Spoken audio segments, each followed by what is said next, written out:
ఏపీలో వారందరికీ కొత్తగా పింఛన్లు. నెలకు ఒక్కొక్కరికి 4,000 ఇస్తారు. రెడీగా ఉండండి. ఆంధ్రప్రదేశ్ ప్రభుత్వం పెన్షన్ పంపిణీలో కీలక మార్పులు చేసింది. అర్హులైన భార్యలకు స్పాంజ్ పెన్షన్ కింద నెలకు 4,000 ఇవ్వనుంది. ఆగస్టు 1 నుంచి ఈ పథకం అమలులోకి రానుంది. అయితే దివ్యాంగులు పెన్షన్లో అవకతవకలు జరిగాయని గుర్తించి ప్రభుత్వం తనిఖీలు చేస్తుంది. అనర్హులు వేటు వేసేందుకు సిద్ధమైంది. మరిన్ని వివరాలు తెలుసుకునే ముందు ఈ వీడియోని ఎక్కడ స్కిప్ చేయకుండా పూర్తి వరకు చూడండి.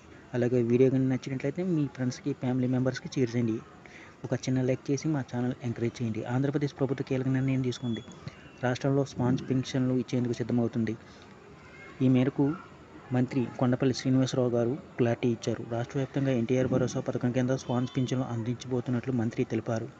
ఆగస్టు 1న కొత్తగా 1,09,155 మందికి ఒక్కొక్కరికి నెలకు 4,000 చొప్పున పంపిణీ చేస్తామన్నారు. పింఛను తీసుకుంటూ భర్త చనిపోయిన వారి భార్యలకు స్పాంజ్ కేటగిరీ కింద పింఛను ఇవ్వనుంది. స్పాంజ్ కేటగిరీలో 1,09,155 మందికి కొత్తగా పింఛను డబ్బులను అందించేందుకు ప్రతి నెల 43,000.66 కోట్లు ప్రభుత్వం అదనంగా ఖర్చు చేస్తుందని మంత్రి తెలిపారు.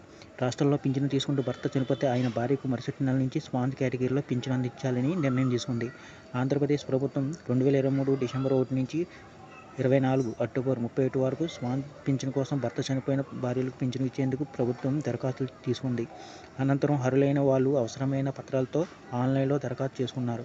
భర్త పింఛను ఐడి, మరణం ధృవీపత్రం ఇవ్వడంతో వాళ్ళని అర్హులుగా జాబితాలో చేర్చారు. జూన్ 12న రాష్ట్ర ప్రభుత్వం ఏడాది పూర్తి చేసుకున్న సందర్భంగా పింఛను ఇవ్వాలనుకున్న వాయిదా పడింది. జూలై మొదటి వారంలో పింఛన్లు ఇస్తామని చెప్పినా మళ్ళీ వాయిదా చేశారు. ఆగస్టు 1 స్పాంజ్ కేటగిరీలో నెలకి 4,000 డబ్బుల్ని అందజేస్తున్నారు.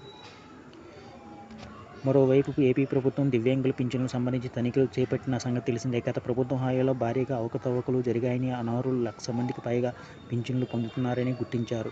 రాష్ట్ర వ్యాప్తంగా చూస్తే మొత్తం 7.86 లక్షల మంది దివ్యాంగులు ఉన్నారు. వీరిలో కొందరు నెలకు 6,000 చొప్పున పింఛను అందుకుంటున్నారు. వీరిలో చాలామందికి ఎలాంటి సమస్య లేకపోయినా సరే సమస్య ఉన్నట్లుగా సర్టిఫికేట్లు తీసుకున్నారని ఆరోపణలు వచ్చాయి.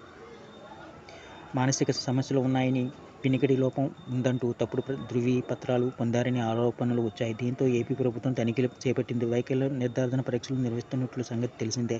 అయితే ఇలా పరీక్షల కోసం వచ్చిన వారిలో కూడా ఎక్కువ మంది అనర్హులుగా ఉన్నట్లు చెబుతున్నారు. గత ప్రభుత్వం హయాంలో దివ్యాంగుల కోటాలో 6,000, 10,000, 15,000 చొప్పున పింఛన్లు పొందిన వారిలో చాలామంది అనర్హులుగా ఉన్నారని తేల్చారట.